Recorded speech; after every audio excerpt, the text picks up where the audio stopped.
So guys ये आज की जो रिकॉर्डिंग है it's like all about inflation policy, सारी चीज़ें कवर करूँगा मैं। बेसिकली इन्फ्लेशन में जो होता है वर्ड, इसको स्टार्ट करने पहले मैं मैक्रो से स्टार्ट करता हूँ। मैक्रो में जो हम बात करते हैं गाइस, मैक्रो में जो हम डिस्कस कर रहे होते हैं द वर्ड है aggregate demand. Aggregate demand, aggregate mean कहा जाता है मैक्रो में all over total demand of the economy. तो बेसिकली एग्रीगेट डिमांड की मीनिंग जो होते हैं जिसको हम आइडेंटिफाई करते हैं total demand of the economy. Total demand से रिप्रेजेंट किया, total demand of the economy, that is mean aggregate demand से रिप्रेजेंट, जो कि एग्रीगेट डिमांड के जो कंपोनेंट्स होते हैं सी plus I plus G plus X minus M, aggregate demand के कंपोनेंट्स हैं। एग्रीगेट डिमांड जो कैलकुलेट होता है वो इन कंपोनेंट्स के थ्रू कैलकुलेट किया जाता है। सी रिप्रेजेंट, बेसिकली जो कहा जाता है सी से जो रिप्रेजेंट करते हैं कंजम्पशन को कहते हैं। कंजम्पशन जो करने वाला होता है, कंजम्पशन बाय कंज्यूमर्स होते हैं जो कि कंज्यूम कर रहे होते हैं। कंज्यूमर्स की बात करते हैं, कंजम्पशन जो करते हैं, जो कि मैंने बात की कंजम्पशन एक्सपेंडिचर से कहा जाता है। कंजम्पशन जो कर रहे होते हैं सर कौन कर रहे होते हैं? कंज्यूमर्स होते हैं। कंज्यूमर इज द वन जो कि कंज्यूम कर रहे होते हैं, जिसको हम कहते हैं कंजम्पशन बाय कंज्यूमर्स, जिसको हम रिप्रेजेंट करते हैं हाउस होल्ड से। आई रिप्रेजेंट जो कहा जाता है, इस आई से जो रिप्रेजेंट करता हूँ मैं, ये रिप्रेजेंट करता हूँ इन्वेस्टमेंट को कहा जाता है। आई से हम इन्वेस्टमेंट कहते हैं। इन्वेस्टमेंट कौन करता है? इन्वेस्टमेंट बाय फर्म्स होती है।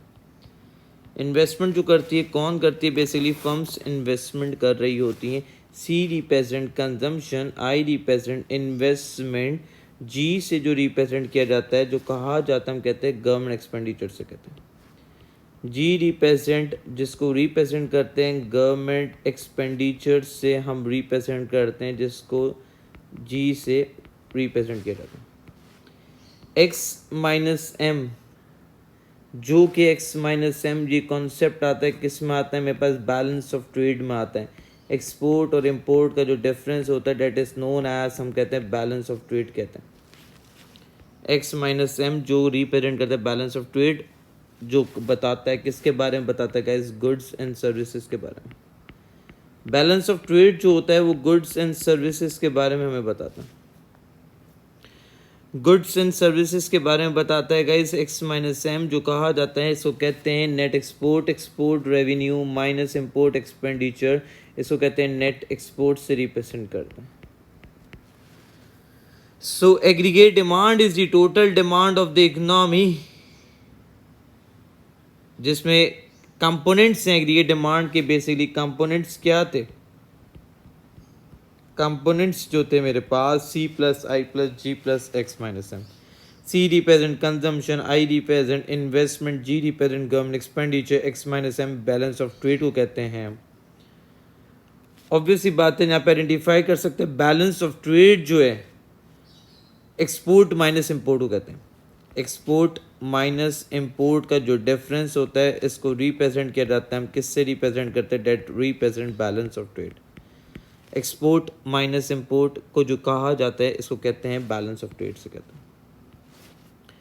Balance of trade is the difference between the export revenue and import expenditure से रिप्रेजेंट किया। बैलेंस ऑफ ट्रेड जो कहते हैं एक्सपोर्ट माइनस इंपोर्ट, जो इन दोनों का जो डिफरेंस होता है इसको कहते हैं balance of trade.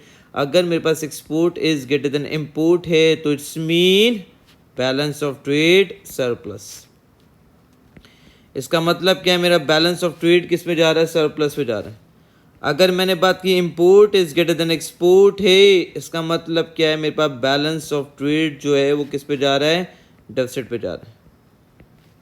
Balance of trade मेरे पास किस में जाता है सर? डेफिसिट पे जाता है।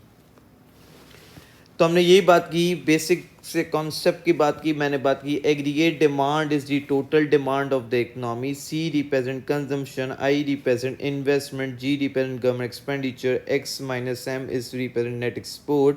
और एक्सपोर्ट और इंपोर्ट का जो डिफरेंस होता है इसको क्या कहते हैं? हम बैलेंस ऑफ ट्रेड कहते हैं बेटा जी, ये बात याद रखना।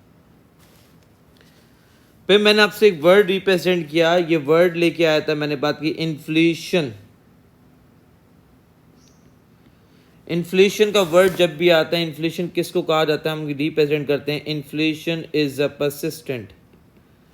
इन्फ्लेशन जो रिप्रेजेंट करते हैं, डेफिनेशन जो रिप्रेजेंट करती है, inflation is a persistent, persistent से रिप्रेजेंट किया, persistent increase in price level,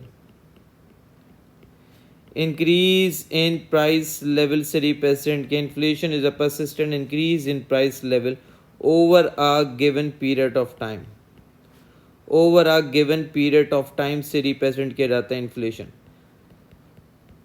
तो बेसिकली हमने कहा inflation is a persistent increase in price level over a given period of time. जब इन्फ्लेशन आता है आपके पास value of money, it's mean like a purchasing power क्या होती है, गिर जाती है। वैल्यू ऑफ मनी से रिप्रेजेंट करते हैं, एग्जामिनर का फेवरेट वर्ड है value of money. Value of money mean consumer की परचेजिंग पावर क्या हो जाती है, कम हो जाती है। जब भी इन्फ्लेशन आता है आपकी परचेजिंग पावर क्या होती है, रिड्यूस हो जाती है। सो बेसिकली मैंने बात की inflation is a persistent increase in price level over given period of time के हिसाब से। मैक्रो इकोनॉमी जो कहा जाता है, मैक्रो इकोनॉमी जो में आता है, जिसको होल इकोनॉमी की जब हम बात करते हैं, is that is known as macro economy को कहते हैं। मैक्रो इकोनॉमी जो कहा जाता है जिसमें हम total demand of the economy की बात करते हैं, होल इकोनॉमी। बेसिक छोटे छोटे कॉन्सेप्ट हैं जो डिस्कस कर रहा हूँ। बेसिकली मैक्रो इकोनॉमी क्या चीज़ को रिप्रेजेंट किया जाता है, हमने बात की। मैक्रो इकोनॉमी मीन जो कि हम टोटल इकोनॉमी की बात करते हैं, that is known as macro economy. Macro का मतलब क्या कहते हैं, आपके पास टोटल इकोनॉमी की बात कर रहा हूँ, होल इकोनॉमी की बात कर रहा हूँ। बेसिकली होल इकोनॉमी की बात करूंगा तो मैक्रो होगी। तो मैं होल इकोनॉमी में मेरे पास क्या, मैंने सबसे पहले बात की थी एग्रीगेट डिमांड की बात की थी। Aggregate demand is the total demand of the economy, जो कि बेसिकली कहा जाता है एग्रीगेट डिमांड क्या होती है, इज दी टोटल डिमांड से रिप्रेजेंट करते हैं। एग्रीगेट डिमांड से जो रिप्रेजेंट करते हैं, aggregate demand is the total demand of the economy. तो बेसिकली मैंने बात की इन्फ्लेशन आने से, इन्फ्लेशन का मतलब क्या, persistent increase in price level over a given period of time के हिसाब से रिप्रेजेंट किया मैंने बात की, जो कि कहा जाता है इन्फ्लेशन को। Aggregate inflation is a persistent increase in price level over given period of time. अब यार खुद सोचो यार, इन्फ्लेशन आने से क्या नुकसान हो सकते हैं, बेसिकली क्या कॉन्सिक्वेंस हो सकते हैं इन्फ्लेशन आने से, जो बात कर रहा हूँ कॉन्सिक्वेंसेस की बात की। इन्फ्लेशन आने से क्या कॉन्सिक्वेंस हो सकता है, कॉन्सिक्वेंसेस ऑफ इन्फ्लेशन की बात कर रहा हूँ बेसिकली। सो बेसिकली मैं ये आइडेंटिफाई कर सकता हूँ, फर्स्ट कॉन्सिक्वेंस रिप्रेजेंट किया मैंने बात की, इशू नंबर 1 से रिप्रेजेंट किया। इन्फ्लेशन आने से क्या डिसएडवांटेज हो सकते हैं, बेसिकली इशू नंबर 1 से रिप्रेजेंट किया। जब प्राइसेस इंक्रीज होती हैं, जब प्राइसेस बढ़ती हैं, तो आप क्या करते हो, कम कंज्यूम करते हो, आपकी कंजम्पशन क्या हो जाती है, कम हो जाती है। प्राइस बढ़ गई तो आपकी कंजम्पशन कम, कंजम्पशन कम तो आपकी एग्रीगेट डिमांड क्या हो जाएगी, फॉल हो जाएगी। एग्रीगेट डिमांड मेरे पास, जब आप कोई चीज़ महंगी हुई तो आपने कम कंज्यूम किया, आपने गुड्स की डिमांड कम की। जब गुड्स की डिमांड कम करोगे तो आपके पास प्रोडक्शन क्या होगी, कम होगी।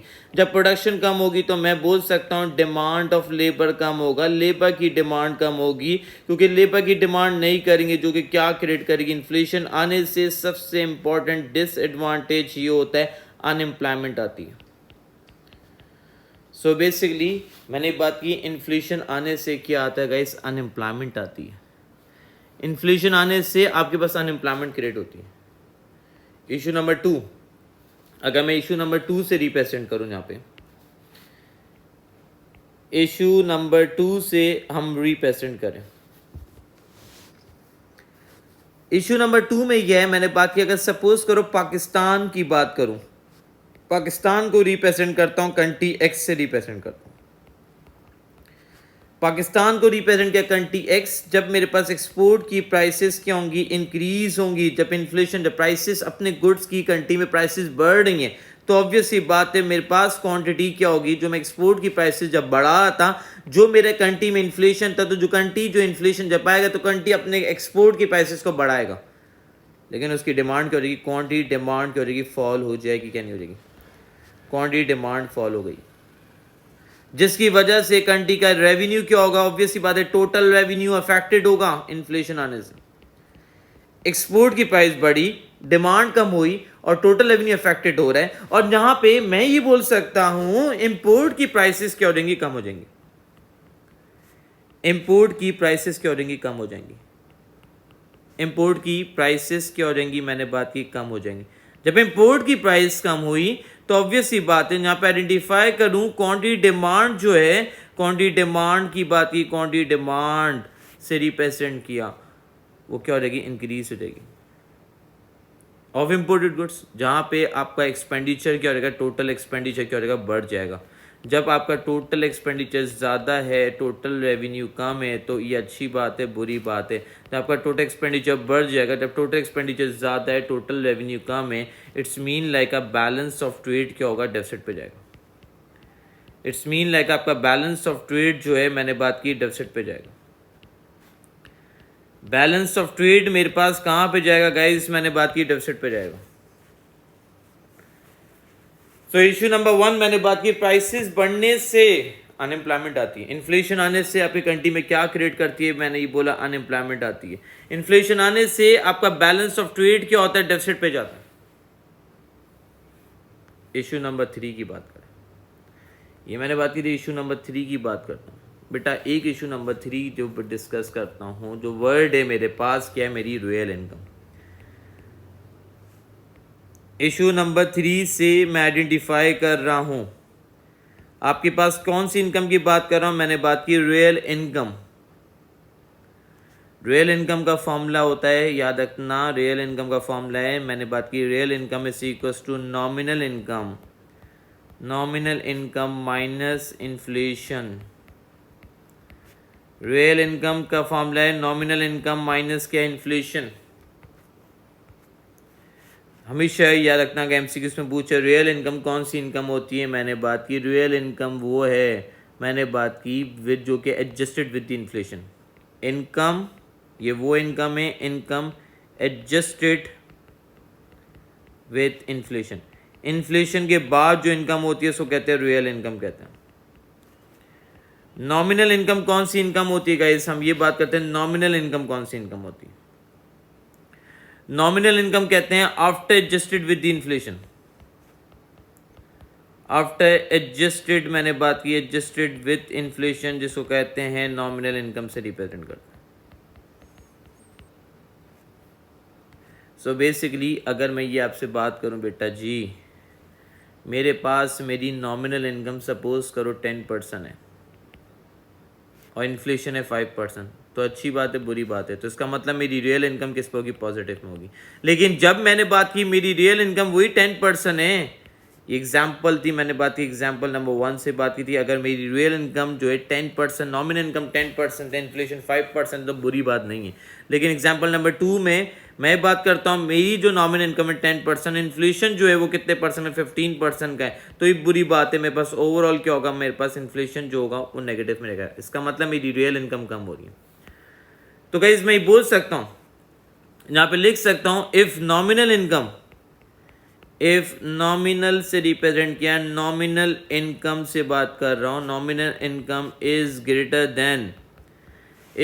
Then inflation rate, greater than मैंने बात की इन्फ्लेशन रेट के ज़्यादा है। Inflation, nominal income is greater then inflation rate. अगर नॉमिनल इनकम क्या है, is greater then inflation rate है, तो बेसिकली रियल इनकम जो है मेरे पास क्या होगी, रियल इनकम विल इंक्रीज होगी। बट इफ मैंने बात की, इफ इन्फ्लेशन जो है, inflation is greater then, is rising at a faster rate, rising at a faster rate, मैंने बात की तेजी के साथ बढ़ रही है, देन नॉमिनल इनकम, किसके कंपैरेटिवली बात कर रहा हूं, देन नॉमिनल इनकम की बात कर रहा हूं, तो मैंने बात की मेरी रियल इनकम क्या हो जाएगी, कम हो जाएगी। याद रखना, जब आपकी रियल इनकम कम होती है तो आपकी परचेजिंग पावर कम होती है।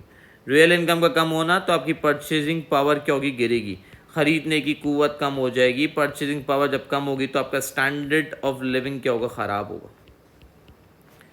स्टैंडर्ड ऑफ लिविंग मैंने बात की मेरा गिर जाएगा, क्या नहीं गिर जाएगा।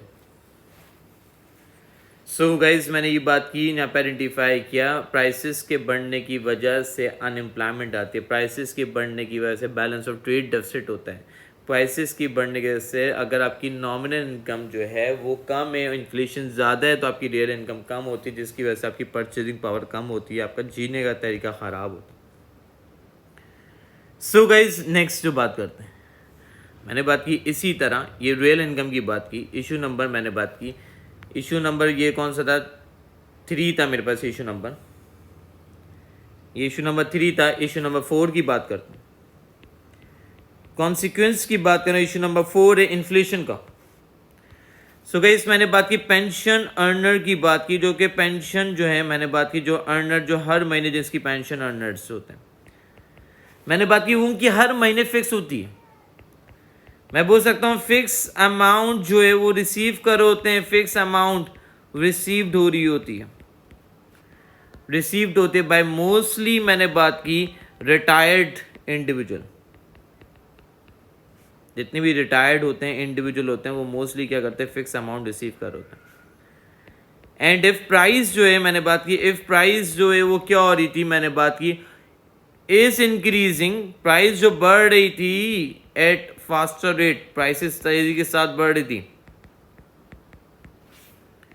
प्राइस जो है वो तेजी के साथ बढ़ रही थी विद टाइम के हिसाब से, मैंने बात की विद टाइम के हिसाब से बात करूं, they will be able to purchase less than before, they will be able to purchase, basically हम कह सकते हैं able to purchase,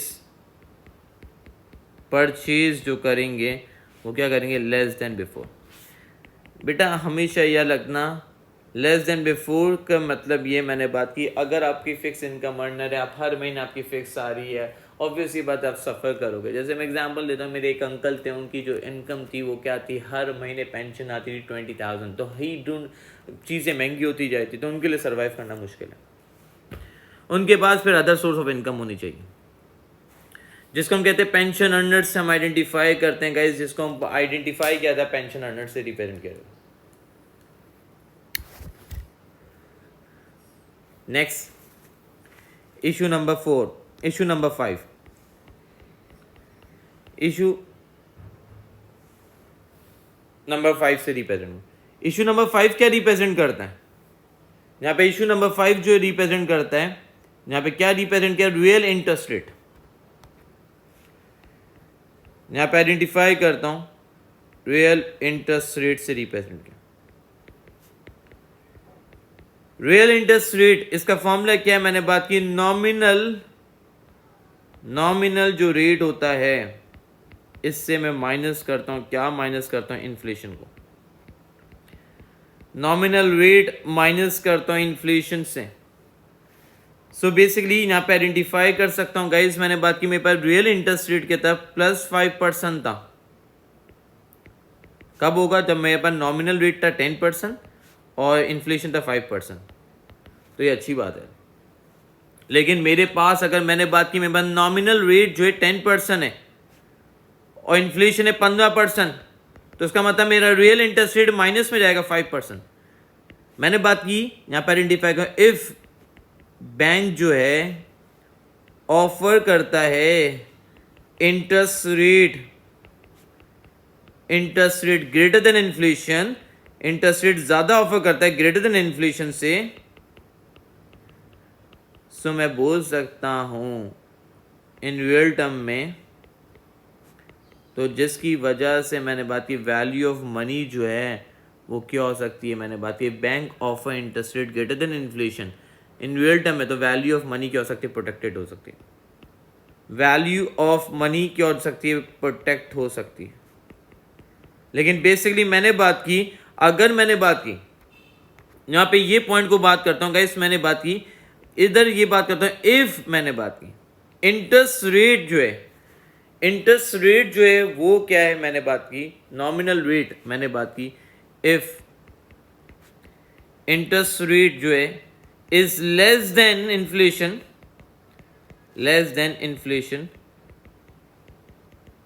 in real term में, तो जिसकी वजह से मैंने बात की वैल्यू ऑफ मनी जो है, value of money will not be protected.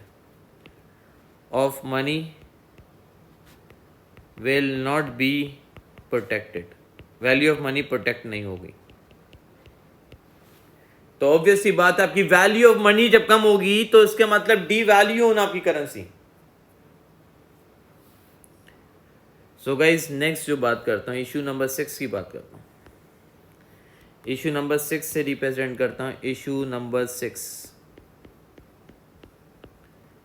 यहाँ पे इशू नंबर 6 जो रिप्रेजेंट किया वो किससे रिप्रेजेंट किया? मेन्यू कॉस्ट से रिप्रेजेंट किया।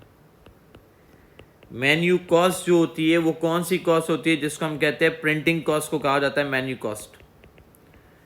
प्रिंटिंग कॉस्ट जो भी होती है वो कौन सी कॉस्ट में आती है? मैंने बात की मेन्यू कॉस्ट में आती है, जो कि विथ इन्फ्लेशन के हिसाब से, जो कि अब रीप्रिंट करनी पड़ती है विथ इन्फ्लेशन की वजह से। प्राइस कीप ऑन चेंजिंग, जब प्राइसेस चेंज हो रही होती हैं एंड अफेक्ट कर रही होती है आपकी कॉस्ट को, एंड अफेक्ट कॉस्ट को अफेक्ट करती है and changes the selling price change हो रही होती है। जैसे यार मेन्यू कार्ड होता है ना, मेन्यू कार्ड ये बहुत लेम से है लेकिन है अच्छा डिसएडवांटेज। आपको रीप्रिंटिंग कॉस्ट जो दोबारा बेयर करनी पड़ रही होती है, किस वजह से आपकी कॉस्ट जो बढ़ रही होती है वो जब इन्फ्लेशन बढ़ रहा होता है, जब चीज़ें महंगी होती है, रॉ मटेरियल एक्सपेंसिव होगा तो जिसकी वजह से आपको दोबारा रीप्रिंटिंग कॉस्ट करनी पड़ी। तो हमने बात की यहाँ पे, पहले अगर मैंने कॉन्सिक्वेंस बोला, मैंने ये रिप्रेजेंट किया। इशू नंबर 1 जो है प्राइसेस बढ़ने से अनएम्प्लॉयमेंट आती है। इशू नंबर 2 प्राइसेस बढ़ने से बैलेंस ऑफ ट्रेड डेफिसिट होता है। इशू नंबर 3 रियल इनकम के, नॉमिनल इनकम जब कम है, रियल इन्फ्लेशन ज्यादा है, तो इसका मतलब आपकी रियल इनकम कम होगी, आपकी परचेजिंग पावर कम होगी, जिसकी वजह से आपका स्टैंडर्ड ऑफ लिविंग क्या होगा? गिरेगा। पेंशन अर्नर जिनकी हर महीने फिक्स इनकम अर्नर्स होते हैं, ज्यादा सफर करेंगे। क्यों करेंगे? क्योंकि उनकी इनकम नहीं बढ़ रही। ऑब्वियस ही बात है, इन्फ्लेशन रेट तेजी के साथ बढ़ रहा। इशू नंबर 4 हो गया। 5 जो है रियल इंटरेस्ट रेट, मैंने बात की, अगर नॉमिनल रेट कम है, रेट ऑफ इंटरेस्ट रेट कम है और ऑब्वियस ही बात है इन्फ्लेशन ज्यादा से आ रहा है, तो ऑब्वियस ही बात है आपकी प्रोटेक्ट नहीं कर पाओगे अपनी वैल्यू ऑफ मनी को। आपकी value of money will not be protected.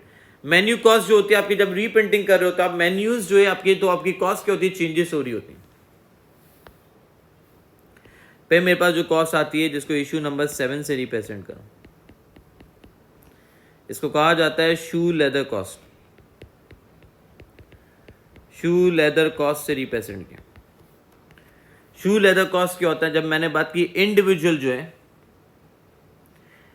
Individual save जो करते हैं, individual save in different ways में सेव करते हैं, डिफरेंट वेज में सेव कर रहे होते हैं, and also at different place के हिसाब से, डिफरेंट प्लेस में। मैंने बात की at time of inflation, time of inflation के हिसाब से, time of inflation all saving, उनकी जितनी सेविंग होती है, ऑल सेविंग मैंने बात की, एंड इन्वेस्टमेंट क्या होती है? अफेक्टेड होती है। इन्वेस्टमेंट, जितनी भी इन्वेस्टमेंट होती है वो क्या हो रही होती है सर? मैंने बात की गेट अफेक्टेड होती है।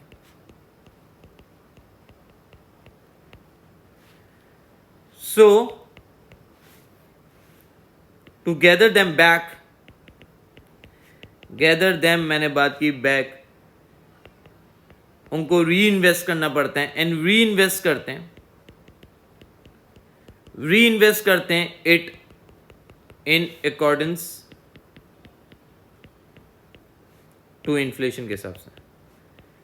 इन्फ्लेशन के हिसाब से उनको दोबारा री इन्वेस्ट करता है, तो ऑब्वियसली बात है विल टेक टाइम, ये टाइम लेगा, which cause the value of money to reduce, which cause value of money क्या होती है? मैंने बात की to reduce, value of money क्या होती है? यहाँ पे रिड्यूस हो जाती है।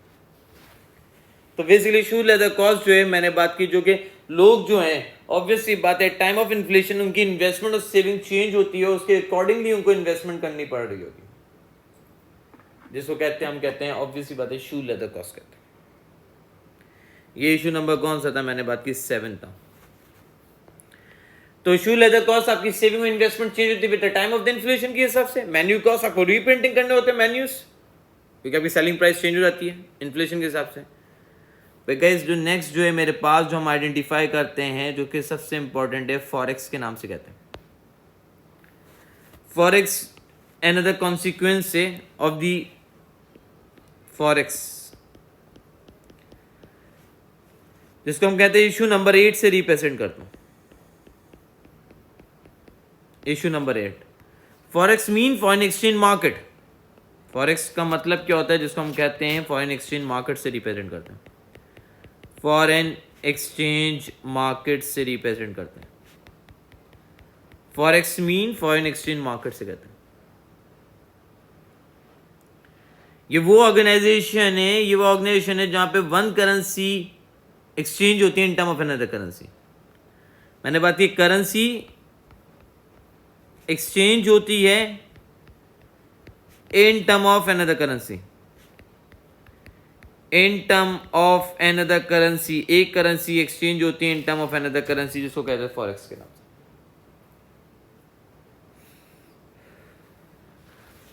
जैसे मैंने बात की, दो लोगों की बात करते हैं, पाकिस्तान की बात करता हूं तो मैं यहां पे बात करता हूं पाकिस्तान और यूएसए की बात करता हूं।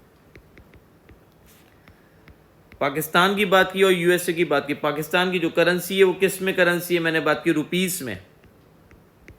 और यूएसए की करेंसी किस में, मैंने बात की डॉलर में। मैंने बात की यार, अगर आप जो हो, आप क्या है, पाकिस्तान एक्सपोर्ट करता है यूएस के साथ। पाकिस्तान में अगर मैंने बात की रुपीस में, मैंने बात की पाकिस्तान में इन्फ्लेशन आ जाता है। इन्फ्लेशन क्या आ जाता है, इन्फ्लेशन जब आएगा तो पाकिस्तान में इसके गुड्स की एक्सपोर्ट की प्राइस क्या होगी, बढ़ानी पड़ेगी। एक्सपोर्ट की प्राइसेस बढ़ानी पड़ेगी।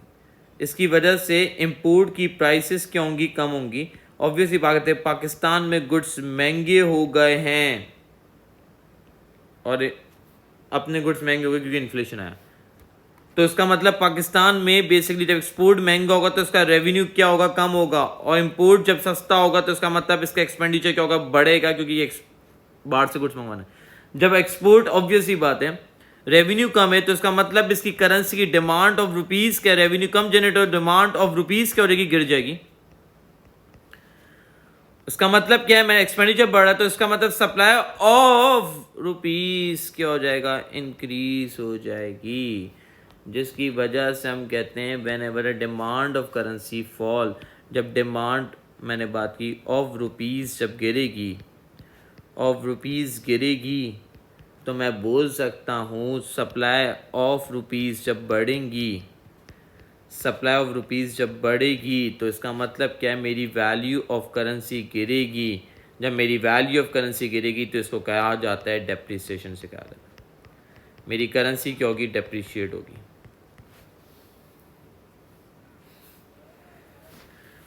इसका मतलब मेरी करेंसी क्या होगी, डेप्रिशिएट होगी in term of another, in term of dollars के। तो गाइस ये हमारे पास क्या थे, कॉन्सिक्वेंसेस थे इन्फ्लेशन के। इन्फ्लेशन के क्या कॉन्सिक्वेंसेस हो सकते हैं, हमने ये बात डिस्कस की।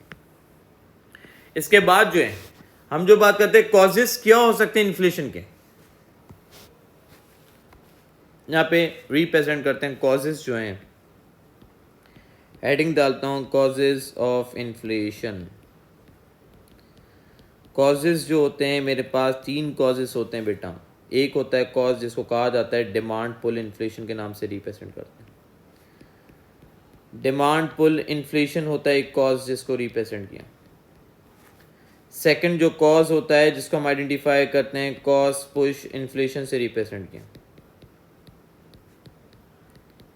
थर्ड जो कॉज होता है जिसको हम कहते हैं मॉनेटरी इन्फ्लेशन से रिप्रेजेंट किया जाता है। मॉनेटरी इन्फ्लेशन से हम रिप्रेजेंट करते हैं। थर्ड कॉज कौन सा है, मॉनेटरी इन्फ्लेशन है।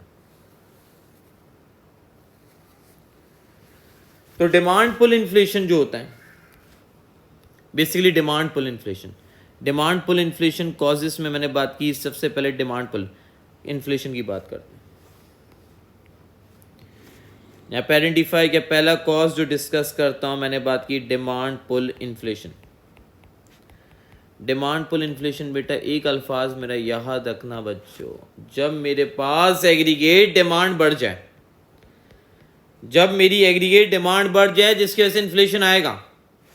डिमांड पुल इन्फ्लेशन जो कहा जाता है जब आपका एडी बढ़ जाए, एडी मतलब एग्रीगेट डिमांड बढ़ जाए जिसकी वजह से इन्फ्लेशन आएगा। एडी बढ़ना, अगर मैं ये बात कर सकता हूँ जब मेरा एडी क्या हो जाए, इंक्रीज हो जाए, एडी बढ़ेगा तो मेरी कंजम्पशन बढ़ेगी, कंजम्पशन बढ़ेगी, सारे कंपोनेंट, इन्वेस्टमेंट क्या होगी, बढ़ेगी, इन्वेस्टमेंट बढ़ेगी, प्लस मैंने बात की गवर्नमेंट स्पेंडिंग आपकी बढ़ जाएगी, प्लस मैंने बात की आपका एक्सपोर्ट क्या हो जाएगा, बढ़ जाएगा, एक्सपोर्ट माइनस इंपोर्ट, आपका एक्सपोर्ट इंक्रीज हो जाएगा, इंपोर्ट एक्सपेंडिचर कम हो जाएगा। किस वजह से? जब डिमांड के बढ़ने की वजह से। डिमांड पुल इन्फ्लेशन की डेफिनेशन जो रिप्रेजेंट करते हैं, increase in aggregate demand, increase in aggregate demand, increase in aggregate demand से रिप्रेजेंट किया, increase in aggregate demand does not meet up to increase aggregate supply, increase aggregate supply, मेरी demand इतनी बढ़ गई मैं सप्लाई मीट अप नहीं कर पा रहा हूं जिसकी वजह से क्या है, इन्फ्लेशन आया। Increase in aggregate demand does not meet up to increase aggregate supply, जिसकी वजह से क्या है, इन्फ्लेशन आया। अब डिमांड, कंजम्पशन के बढ़ने की वजह से डिमांड बढ़ी। अब कंजम्पशन कैसे बढ़ती है? देखो पहली बात बोली, कंजम्पशन के बढ़ने की वजह से डिमांड क्या हो रही है, मेरे पास इंक्रीज हो रही है। तो सवाल ये, मेरे पास कंजम्पशन बढ़ती कैसे? मैंने बात की, एक्सप्लेन करोगे बेटा demand pull inflation. Case number 1 मैंने बात की, केस नंबर 1 जब कंजम्पशन आपके पास बढ़ती है, याद रखना कंजम्पशन के बढ़ने की वजह से, जब कंजम्पशन बढ़ रही है तो इसका मतलब क्या, आपकी इनकम पे टैक्स क्या था, कम था। इनकम पे टैक्स कम होगा तो आपकी डिस्पोजेबल इनकम क्या होगी, ज्यादा होगी। जब आपकी डिस्पोजेबल इनकम ज्यादा होगी, मैंने बात की जब इनकम पे टैक्स ज्यादा है तो डिस्पोजेबल इनकम ज्यादा है, तो इसका मतलब आपकी कंजम्पशन भी क्या होगी, ज्यादा होगी। कंजम्पशन ज्यादा होगी तो आपका एडी क्या होगा, बढ़ेगा। एडी बढ़ेगा तो कौन सा इन्फ्लेशन आएगा, इसको कहते हैं डिमांड पुल इन्फ्लेशन। एडी बढ़ने से एक अच्छा चंक अल्फाज सुन लो, एडी जब बढ़ेगा तो मेरी प्रोडक्शन क्या होगी, बढ़ेगी। प्रोडक्शन बढ़ेगी तो मैंने बोल सकता हूं एडी बढ़ेगा तो प्रोडक्शन जब बढ़ रही है, डिमांड ऑफ लेबर क्या होगा, बढ़ेगा। Demand of labour sir increase होगा।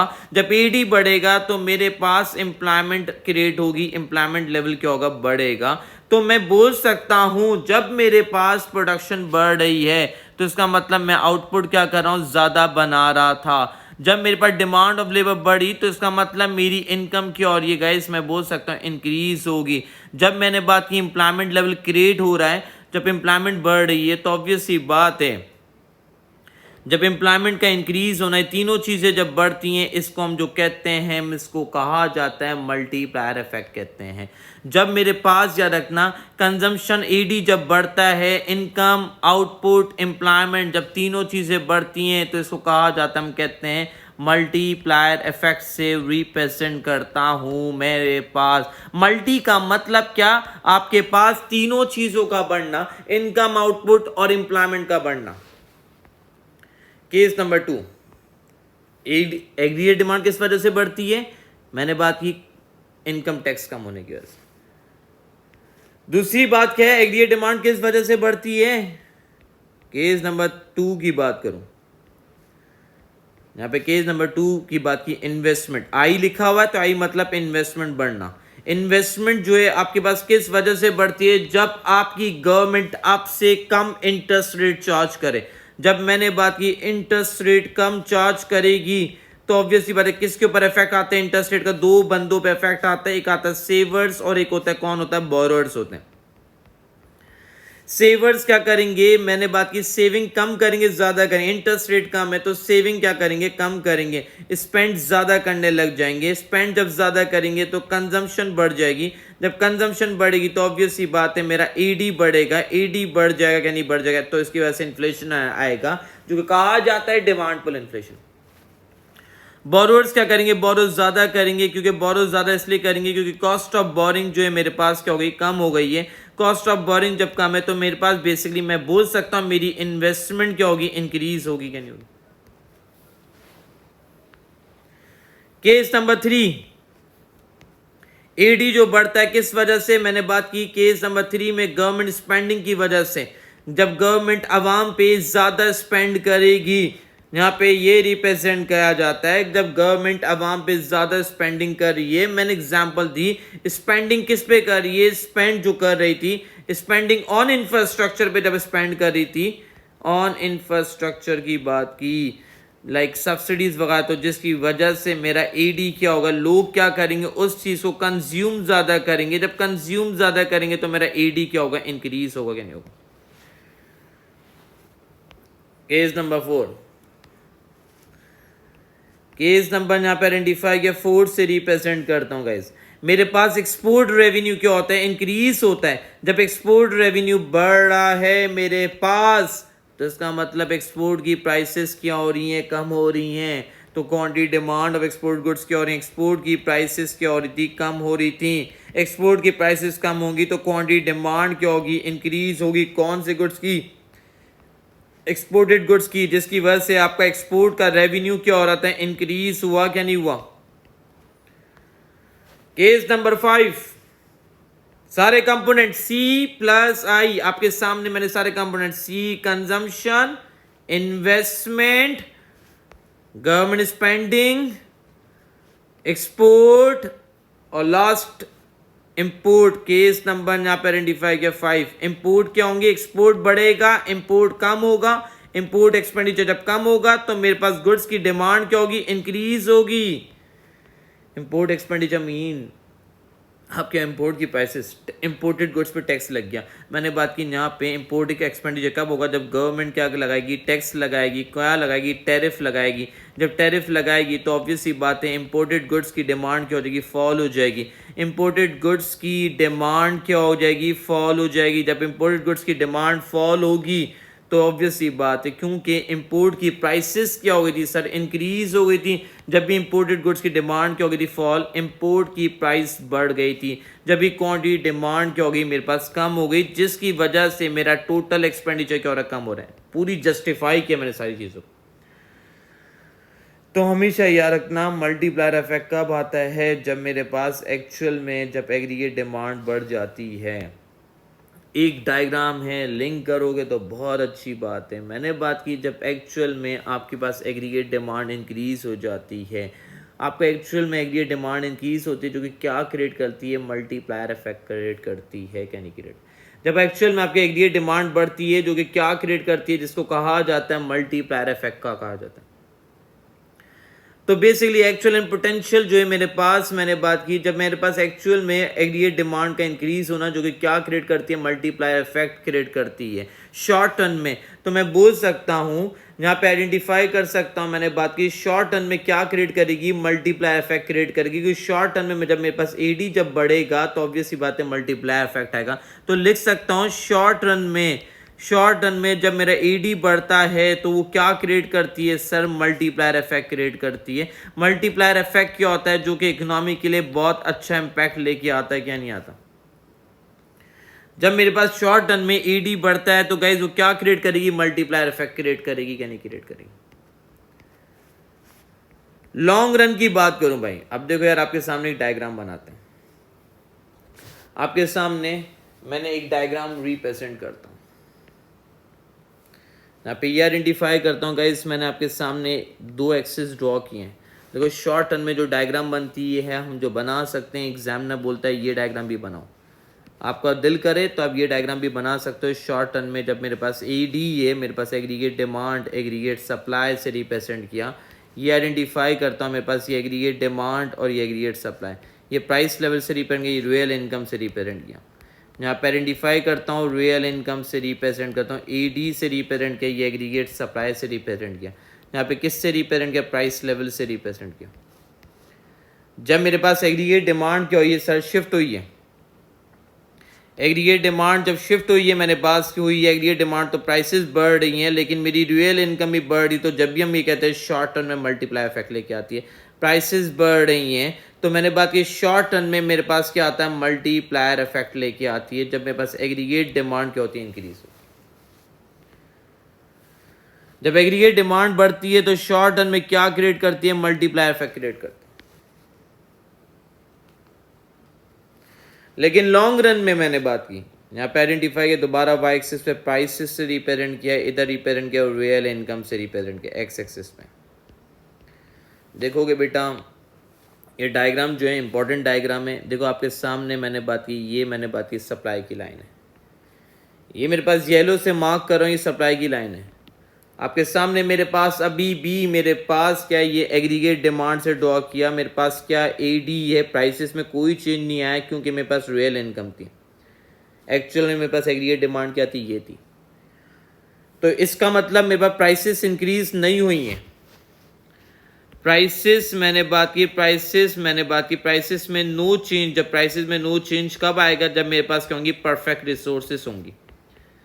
जब आपके पास क्या होंगी, परफेक्ट क्या होंगी, रिसोर्सेस होंगी, जब भी मेरे पास कोई चेंज नहीं आया प्राइसेस के अंदर। यहाँ पे अगर स्लाइड सा चेंज लेके आऊँ, यहाँ पे मैंने बोला एग्रीगेट डिमांड आपकी इंक्रीज हुई है, सप्लाई के साथ आपका एडी बढ़ा। सप्लाई मेरे पास ये थी तो मेरे पास यहाँ पे आइडेंटिफाई किया, मेरे पास एडी जब बढ़ा तो ऑब्वियस ही बात है प्राइसेस क्या हुई है, थोड़ी सी स्लाइड सा चेंज आया। प्राइसेस में थोड़ा सा चेंज आया है तो इसका मतलब प्राइसेस में ज़्यादा से चेंज आ रहा है, लेकिन मेरी रियल इनकम में ज़्यादा से इन्फ्लेशन नहीं आ रहा। तो इसका मतलब जब मेरे पास प्राइसेस बिल्कुल नहीं बढ़ी थी, जब मेरे पास, इसका मतलब मेरे पास नो इन्फ्लेशन था, जिसको हम कहते हैं, हम इसको कहा जाता है इलास्टिक सप्लाई थी मेरे पास इस जगह पे। लेकिन यहाँ पे क्या रिप्रेजेंट किया गाइस, यहाँ पे ये आइडेंटिफाई किया, मैं ये बोल सकता हूँ यहाँ पे मेरे पास प्राइसेस में थोड़ा सा चेंज आया, लेकिन रियल इनकम में अभी भी ज्यादा से चेंज आ रहा है क्या नहीं आ रहा। इस इन्फ्लेशन को जो कहा जाता है, इस इन्फ्लेशन को जो हम रिप्रेजेंट करते हैं, कौन सा इन्फ्लेशन रिप्रेजेंट करता हूँ मैं, कहा जाता है इस इन्फ्लेशन को माइल्ड इन्फ्लेशन कहते हैं। कौन सा इन्फ्लेशन है, माइल्ड इन्फ्लेशन। माइल्ड इन्फ्लेशन कहते हैं, किसी किताबों में लिखा है क्रीपी इन्फ्लेशन से कहा जाता है।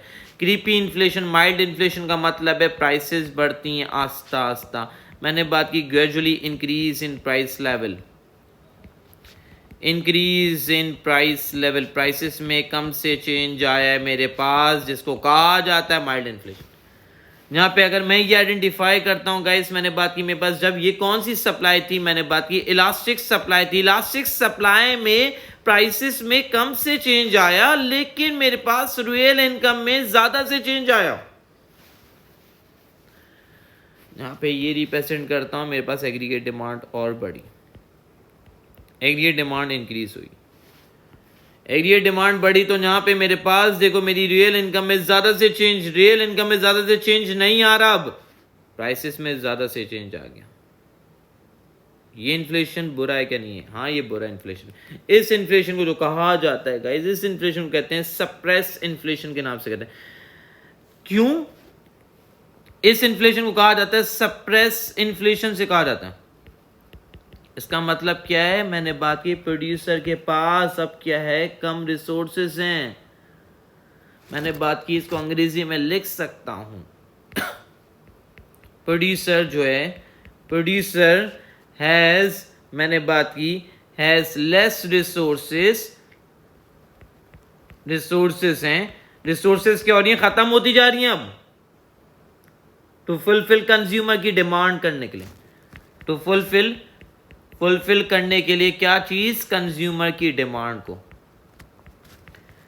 कंज्यूमर की डिमांड को फुलफिल करने के लिए, इसको कहते हैं सप्रेस इन्फ्लेशन, जहां पे प्राइसेस में ज्यादा से चेंज। इसका हम कहा जाता है, इसको लिख सकता हूं इनलास्टिक सप्लाई, लिख सकता हूं इनलास्टिक सप्लाई से रिप्रेजेंट किया। अब आपके सामने मैंने एक स्ट्रेट लाइन बना दी, इसको कहा जाता है, जो पढ़ते हैं long run aggregate supply. Demand pull का मतलब पुल होना, पुल मतलब डिमांड का बढ़ते बढ़ते बढ़ते बढ़ते बढ़ते इन्फ्लेशन आ रहा है। तो लॉन्ग रन एग्रीगेट सप्लाई, आपकी सप्लाई मीट अप नहीं हो पा रही, लॉन्ग रन एग्रीगेट सप्लाई से रिप्रेजेंट किया। आपकी डिमांड पुल होते होते होते होते क्या हो गया, मैंने बात की बहुत ज्यादा इन्फ्लेशन आ गया, जो कि कौन सा इन्फ्लेशन है, एग्रीगेट डिमांड आपकी क्या हो गई, बढ़ गई है। प्राइसेस में क्या हुआ, बहुत ज्यादा चेंज आया, रियल इनकम में कोई चेंज नहीं आ रहा भाई। ये कौन सा इन्फ्लेशन, सबसे बुरा इन्फ्लेशन होता है, इसको कहते हैं हाइपर इन्फ्लेशन कहते हैं। जब प्रोड्यूसर रीच कर जाता है अपने पोटेंशियल लेवल पे, प्रोड्यूसर क्या हो गया, रीच कर गया, मैंने बात की टूवर्ड्स दी पोटेंशियल, जब पोटेंशियल पे पहुंच गया था प्रोड्यूसर, तो जिसकी वजह से जो इन्फ्लेशन है, जिसको कहा जाता है हाइपर इन्फ्लेशन कहते हैं, जो कि सबसे बुरा है। जब ऑब्वियस ही बात है सबसे बुरा है, मैंने बात की डिमांड पुल इन्फ्लेशन में, ये आप एक्सप्लेन करना ही करना है हमेशा, एकदम जब भी इन्फ्लेशन की डायग्राम आती है आपको डिमांड पुल इन्फ्लेशन में ये बात करनी पड़ती है। तो हम ये बात करते हैं लॉन्ग रन एग्रीगेट सप्लाई में, मैंने बात की शॉर्ट रन में मेरे पास जो होता है वो कौन सा होता है, माइल्ड इन्फ्लेशन होता है। लॉन्ग रन में कौन सा होता है, शॉर्ट रन में। यही बात की यहाँ पे आपके सामने मैंने बात की थी, जब एग्रीगेट डिमांड बढ़ती है शॉर्ट रन में मल्टीप्लाई इफेक्ट आता है, जो कि कौन सा इन्फ्लेशन होता है, मल्टीप्लाई इफेक्ट कब आता है, जब माइल्ड इन्फ्लेशन होता है। लेकिन लॉन्ग रन में यहाँ पे ये आइडेंटिफाई कर सकता हूँ, लॉन्ग रन में हाइपर इन्फ्लेशन की तरफ जाती है। लॉन्ग रन में जब एग्रीगेट डिमांड बढ़ती रहती है, लॉन्ग रन में मैंने बात की यहाँ पे क्या आता है, इकोनॉमी हाइपर इन्फ्लेशन फेस करती है।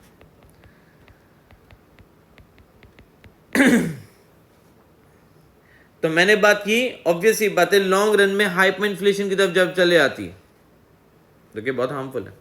तो हम ये कहते हैं, मैं ये आपके सामने अगर मैं डायग्राम को एक्सप्लेन करूं, यहाँ पे ये रिप्रेजेंट किया, increase in aggregate demand does not increase the price level, does not increase से रिप्रेजेंट किया, does not increase the price level. Price level क्यों नहीं बढ़ा, क्योंकि परफेक्टली इलास्टिक सप्लाई की वजह से। परफेक्टली इलास्टिक क्या थी, सप्लाई थी। मेरे पास यहाँ पे क्या थी, परफेक्टली इलास्टिक सप्लाई थी। प्रोड्यूसर हैज सफिशिएंट रिसोर्सेज, यहाँ पे क्या था, प्रोड्यूसर के पास क्या थे, प्रोड्यूसर हैज सफिशिएंट क्या थे, रिसोर्सेज थे, सफिशिएंट रिसोर्सेज थे प्रोड्यूसर के पास, जब भी प्राइसेस में चेंज नहीं है, टू इंक्रीज दी सप्लाई करने के लिए। इंक्रीज दी सप्लाई करने के लिए प्रोड्यूसर के पास क्या थे, सफिशिएंट रिसोर्सेज थे। मैंने बात की, फिर इसके बाद की, now if demand, if AD increase again, मैंने बात की producer will charge better, producer जो है, प्रोड्यूसर विल चार्ज करेगा, charge a bit more than before, bit more than before, P2 P1 पे जाएगा, प्रोड्यूसर कुछ प्राइसेस चार्ज करेगा। But since he has enough resources, मैंने बात की, बट सिंस मैंने बात की, ही हैज इनफ रिसोर्सेज हैं उसके पास, इनफ क्या थे, रिसोर्सेज थे प्रोड्यूसर के पास, जिसको हम कहते हैं, क्या कहते हैं, इलास्टिक सप्लाई से रिप्रेजेंट, इलास्टिक सप्लाई।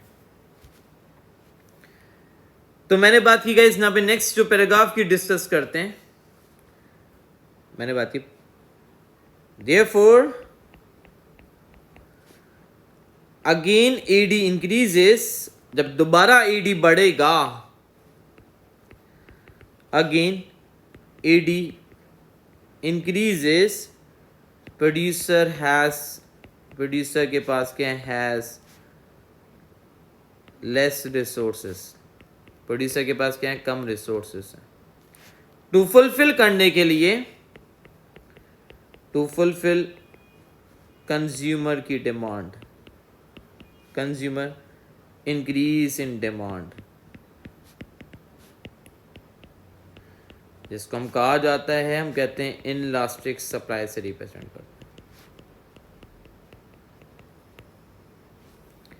मैंने बात की, पे बात की, whereas when producer, producer जो है वो पहुंच गया है, producer has reached his potential पे पहुंच गया जब, and can not produce, can not produce, produce नहीं कर सकता, more hence only price increase होगी, फिर प्राइस विल बी इंक्रीज्ड होगी, while quantity remain unchanged, जिसको हम कहते हैं हाइपर इन्फ्लेशन लेके आएगी। हाइपर इन्फ्लेशन आएगा कब आएगा बेटा जी? लॉन्ग रन में आएगा ना। हाइपर इन्फ्लेशन कब आएगा? लॉन्ग रन में आएगा। तो ये पहला कॉज था, मैंने बात की डिमांड पुल इन्फ्लेशन क्या होता है। सेकंड कॉज जो है, जो कि मोस्ट इंपॉर्टेंट कॉज है, ये भी कॉज जो है सबसे इंपॉर्टेंट कॉज है, जो कि कहा जाता है कॉस्ट पुश इन्फ्लेशन। सेकंड जो कॉस्ट है जिसको कहा जाता है कॉस्ट पुश इन्फ्लेशन, से हम रिप्रेजेंट करते हैं cost push inflation. Cost push inflation जो कहा जाता है गाइस, यहाँ पे जो रिप्रेजेंट करते हैं हम, किससे रिप्रेजेंट करते हैं कॉस्ट पुश इन्फ्लेशन? जब मेरी कॉस्ट ऑफ प्रोडक्शन क्या हो जाती है? बढ़ जाती है। कॉस्ट पुश इन्फ्लेशन कब आता है? जब मेरी कॉस्ट ऑफ प्रोडक्शन क्या हो जाएगी? इंक्रीज हो जाएगी। जब भी मेरे पास क्या आएगा? कॉस्ट पुश इन्फ्लेशन आएगा। जब आपकी बनाने का खर्चा क्या हो जाएगा? बढ़ जाएगा। कॉस्ट ऑफ प्रोडक्शन का बढ़ जाना। आप कोई भी प्रोडक्शन कर रहे थे, उसका कॉस्ट का खर्चा बढ़ गया, तो आप प्रोड्यूस क्या करोगे? आप कम प्रोड्यूस करोगे, आपकी एग्रीगेट सप्लाई क्या हो जाएगी? कम हो जाएगी। एग्रीगेट सप्लाई आपकी कम हो जाएगी, जो कि कह सकता हूँ सप्लाई कम होगी तो वो चीज़ शॉर्टेज क्रिएट करेगी। जब शॉर्टेज होगी तो वो चीज़ क्या होगी? महंगी होगी। महंगी होगी जिसकी वजह से क्या आएगा? मैंने बात की इन्फ्लेशन आएगा। जब भी हम कहते हैं कॉस्ट पुश इन्फ्लेशन जो कहा जाता है increase in cost of production, जिसकी डेफिनेशन हम लिखते हैं अंग्रेजी में, क्या लिखते हैं? A increase in cost of production, a increase in cost of production, cost of production which reduce the aggregate supply, which reduce क्या करती है? reduce the aggregate supply को कम करती है। aggregate supply को आपकी कम करती है and increase क्या करती है? prices को।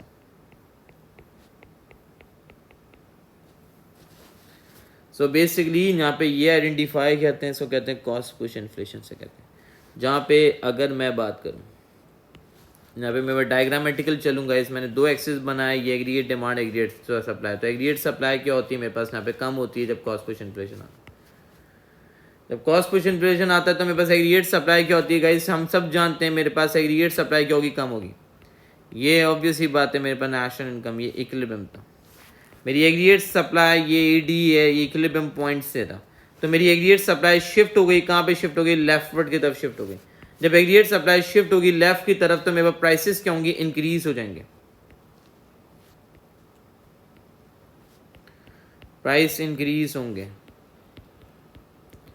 जिसकी वजह से मेरे पास क्या आएगा? इन्फ्लेशन आएगा, जिसको कहा जाता है, हम कहते हैं कॉस्ट पुश इन्फ्लेशन के नाम से हम रिप्रेजेंट करते हैं।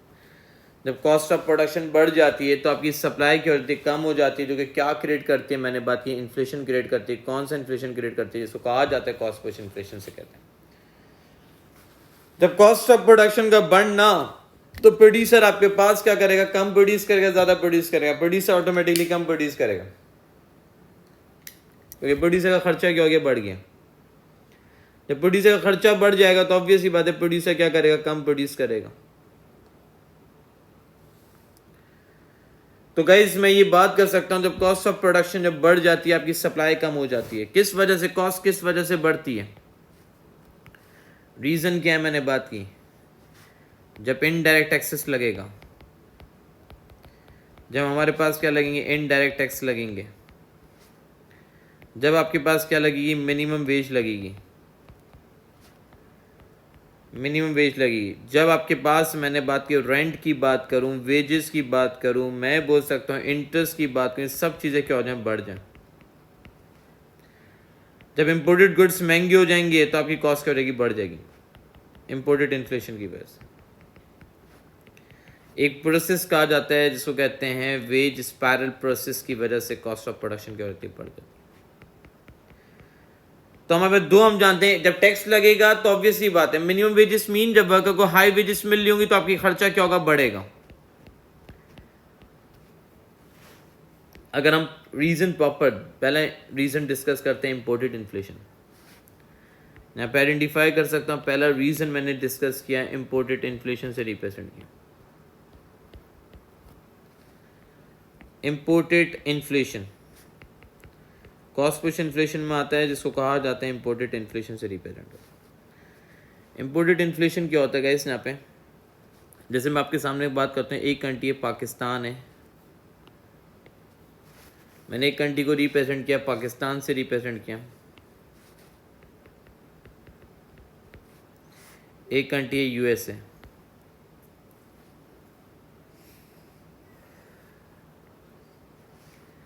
पाकिस्तान जो यूएसए से क्या कर रहा था? इंपोर्ट कर रहा था। इंपोर्ट कर रहा था, किससे कर रहा था? इंपोर्ट फ्रॉम यूएसए लिख देता हूँ ताकि समझ आएगा अच्छी। और पाकिस्तान जो पेमेंट जो कर रहा था यूएसओ, किस में कर रहा था? डॉलर में करेगा। पेमेंट्स जो की इसने किस में की? मैंने बात की पेमेंट्स की इन डॉलर के अंदर पेमेंट की है। तो बेसिकली मैं बोल सकता हूं पाकिस्तान जो है, पाकिस्तान इंपोर्ट कर रहा था, किससे कर रहा था? Import raw material from USA से, जो कि क्या बना रही है? मेकिंग, मैंने बात की प्राइस इलास्टिसिटी ऑफ डिमांड, जिसकी क्या थी? इनलास्टिक थी। वो पाकिस्तान मंगवा था जिसकी डिमांड क्या थी? इनलास्टिक थी, जो कि ये गुड्स अवॉइड कर ही नहीं सकता था। कौन? पाकिस्तान। यूएस ने अपनी एक्सपोर्ट की प्राइसेस को क्या कर दिया? यूएसए तो एक्सपोर्ट कर रहा था, यूएसए ने अपनी एक्सपोर्ट की प्राइसेस को बढ़ा दिया, क्वांटिटी को रिस्ट्रिक्ट कर दिया। यूएसए का तो रेवेन्यू एक्सपोर्ट से रेवेन्यू क्या हो रहा है? बढ़ रहा है। लेकिन पाकिस्तान के क्या नुकसान हो गया? पाकिस्तान जब इंपोर्ट कर रहा था, ऑब्वियस सी बात है, जिसकी इनलास्टिक डिमांड थी, तो इंपोर्ट जब कर रहा था उसकी पाकिस्तान की कॉस्ट क्या हो गई? बढ़ा दी गई, बढ़ गई पाकिस्तान, तो उसकी सप्लाई पे इफेक्ट पड़ा, तो उसको वो चीज़ महंगी बेचनी पड़ गई, तो जिसकी वजह से पाकिस्तान में क्या आया? इन्फ्लेशन आया। तो मैं लिख सकता हूँ गाइस, यहाँ पे लिखूँ, अगर मैं अंग्रेजी में लिख के दिखाऊँ आपको, पाकिस्तान क्या कर रहा था? बेसिकली मैंने बात की Pakistan import raw material, import क्या कर रहा था? मैंने बात की रॉ मटेरियल इंपोर्ट कर रहा था, कहाँ से? फ्रॉम यूएसए से।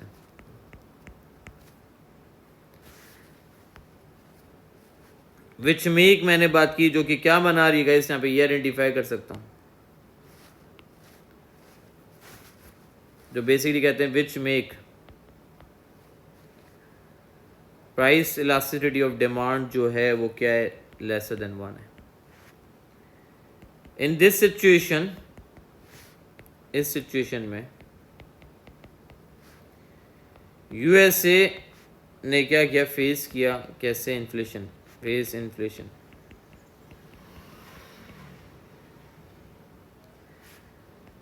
इंक्रीजिंग द प्राइसेस, इंक्रीजिंग क्या कर दी थी? प्राइसेस को बढ़ा दी। And Pakistan have no close substitute, और उसने US and Pakistan have no close substitute, Pakistan के पास कोई क्लोज सब्स्टिट्यूट था? नहीं था। And has to import, import करना पड़ रहा था the necessity goods, necessity goods को इंपोर्ट करना पड़ रहा था, किससे? यूएसए से, एट अ हाई प्राइस। तो मैंने बात की एट अ हाई प्राइस पे।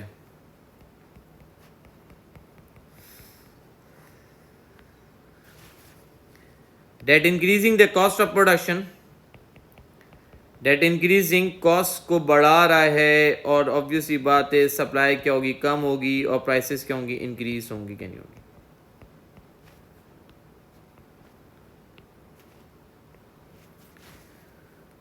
तो गाइज मैं बोल सकता हूँ इसकी वजह से इन्फ्लेशन आ रहा है। अब जो बात करते हैं गाइज, यहाँ पे ये रिप्रेजेंट करते हैं नेक्स्ट रीजन जो है, जिसको कहा जाता है वेज स्पायरल प्रोसेस से रिप्रेजेंट करते हैं। वेज स्पायरल प्रोसेस, यह मैंने बात की, यहाँ पे ट्रेड यूनियन से बात करता हूँ। ट्रेड यूनियंस, मैंने बात की ट्रेड यूनियन, एक बंदा है employees, employees is the one जो कि काम करने वाले होते हैं, एम्प्लॉयर वो होता है जो कि हायर करने वाला होता है। मैंने बात की यहाँ पे ऑब्वियस ही बात है, एम्प्लॉइज ने ज़्यादा वेजेस की डिमांड की थी, एम्प्लॉयज़ ने ज़्यादा वेजेस की डिमांड की। वेजेस क्या की बोली थी, एम्प्लॉयज़ ने बोला मैं ज़्यादा वेजेस की काम करूँ। मैंने बात की एम्प्लॉयज़ ने ज़्यादा वेजेस की डिमांड की, किससे की, ट्रेड यूनियन से डिमांड की।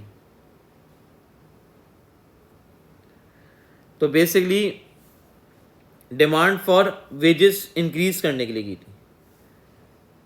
ट्रेड यूनियन ने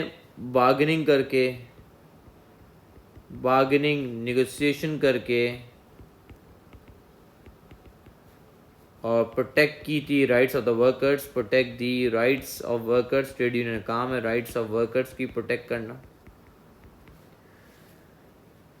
मैंने बात की एम्प्लॉयर से क्या कर दी, वेजेस इंक्रीज करवा दी। लेकिन the point is but productivity did not match, productivity नहीं बढ़ी।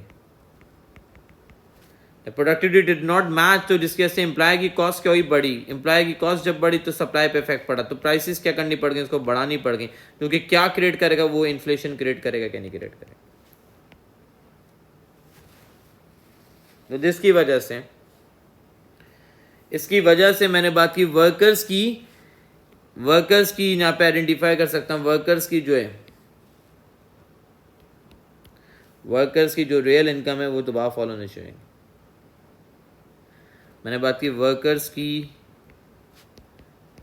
रियल इनकम क्या हो गई, फॉल हो जाएगी। जब इन्फ्लेशन आएगा, पूरा जो प्रोसेस है इसको कहा जाता है वेज स्पायरल प्रोसेस कहते हैं। वेज स्पायरल प्रोसेस वो प्रोसेस होता है वर्कर्स ने डिमांड की थी for the high wages, demand कर रहे थे, किसकी कर रहे थे, मैंने बात की हाई वेजेस की डिमांड कर रहे थे एम्प्लॉयज़ जो डिमांड कर रहे थे high wages with trade union ने बार्गेनिंग करके, निगोशिएशन करके उनकी वेजेस को क्या कर दिया, इंक्रीज करा दिया, जिसकी वजह से एम्प्लॉय की कॉस्ट क्या हो गई, बढ़ गई। तो गाइस तीसरा जो इन्फ्लेशन होता है जिसको हम कहते हैं मॉनेटरी इन्फ्लेशन से कहते हैं। थर्ड इन्फ्लेशन जो होता है जिसको हम आइडेंटिफाई करते हैं, किससे रिप्रेजेंट करते हैं, मॉनेटरी इन्फ्लेशन से रिप्रेजेंट। थर्ड जो इन्फ्लेशन होता है, जो कि कौन सा इन्फ्लेशन होता है, जिसको कहा जाता है मॉनेटरी इन्फ्लेशन से।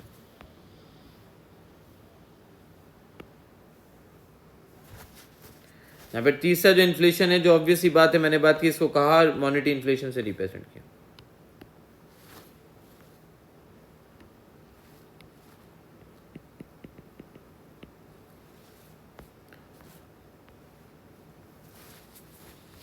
तो गाइस यहाँ पे थर्ड जो इन्फ्लेशन है कौन सा है, मैंने बात की मॉनेटरी इन्फ्लेशन है।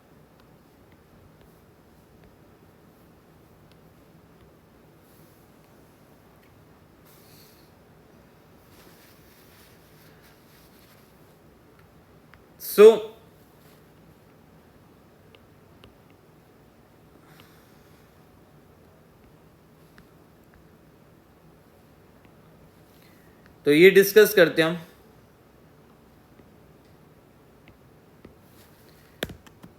तो ऑब्वियसली बात है, थर्ड जो इन्फ्लेशन है वो मॉनेटरी इन्फ्लेशन है।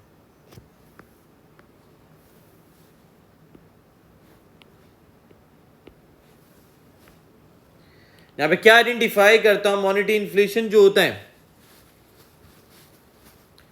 मॉनेटरी इन्फ्लेशन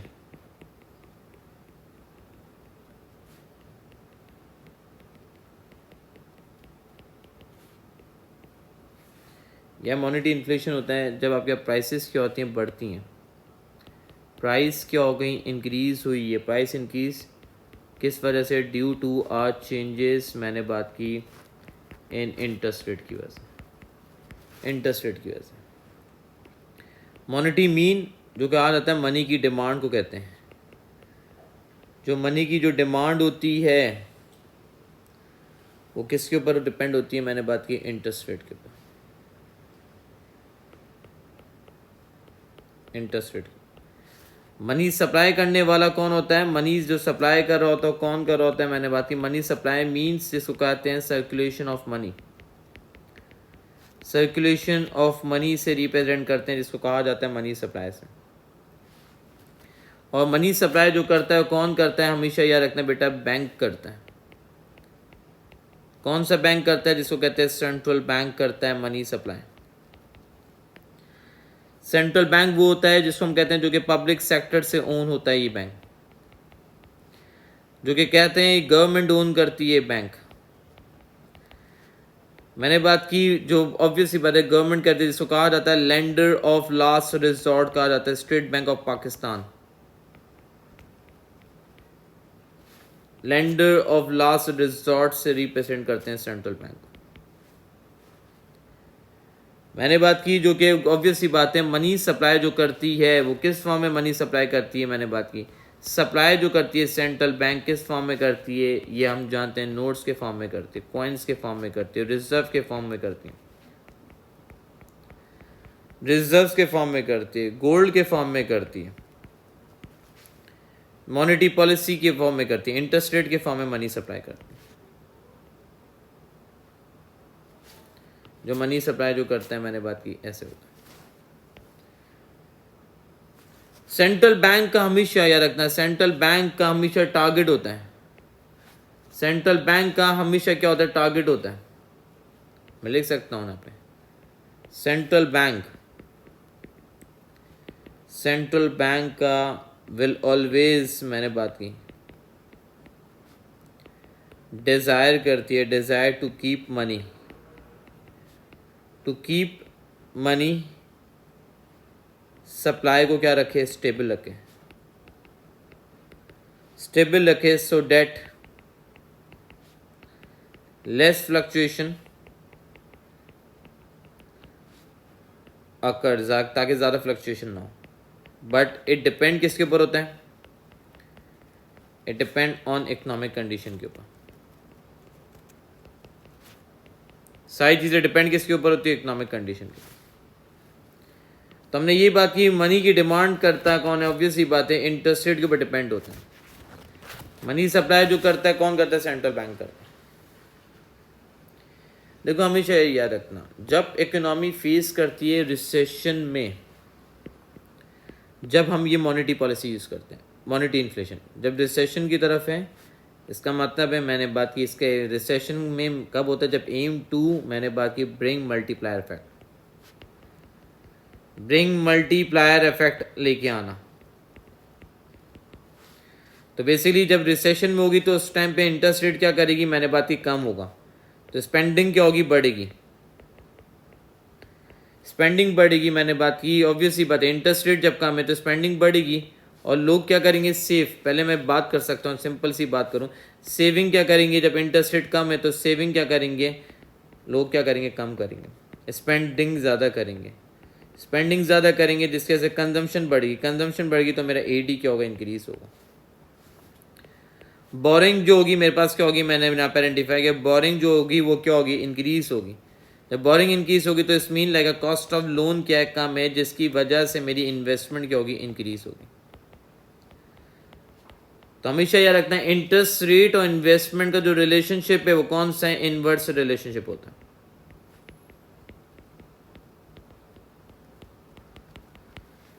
तो गाइस मैं ही बात जानता हूँ जिसकी वजह से मेरा एडी बढ़ेगा, तो मैं ही बोल सकता हूँ मॉनेटरी इन्फ्लेशन के बारे में लिखूँ।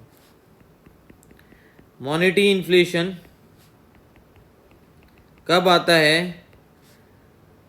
अकर जब होता है when circulation of money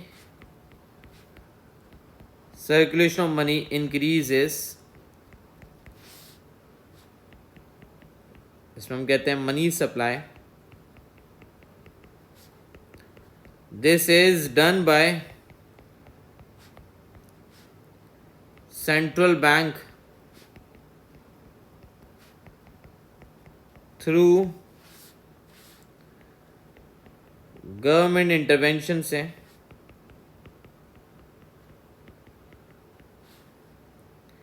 at time of recession.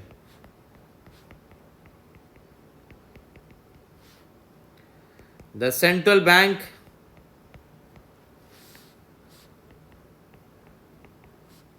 Reduce interest rate, जब भी सेंट्रल बैंक क्या करता है? रिड्यूस करता है अपना interest rate, so saving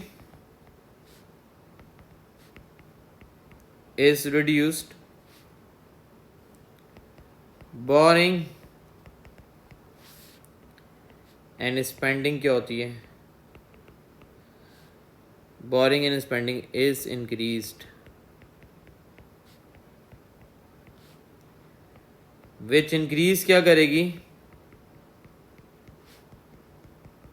aggregate demand, this will create, क्या क्रिएट करेगी? मैंने बात की मल्टीप्लायर इफेक्ट क्रिएट करेगी। This will create multiplier effect which welcome the mild inflation, which welcome the mild inflation.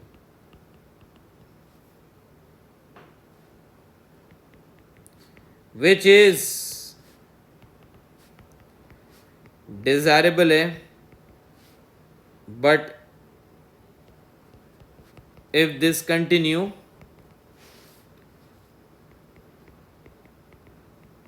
करे, this will result hyperinflation in long run.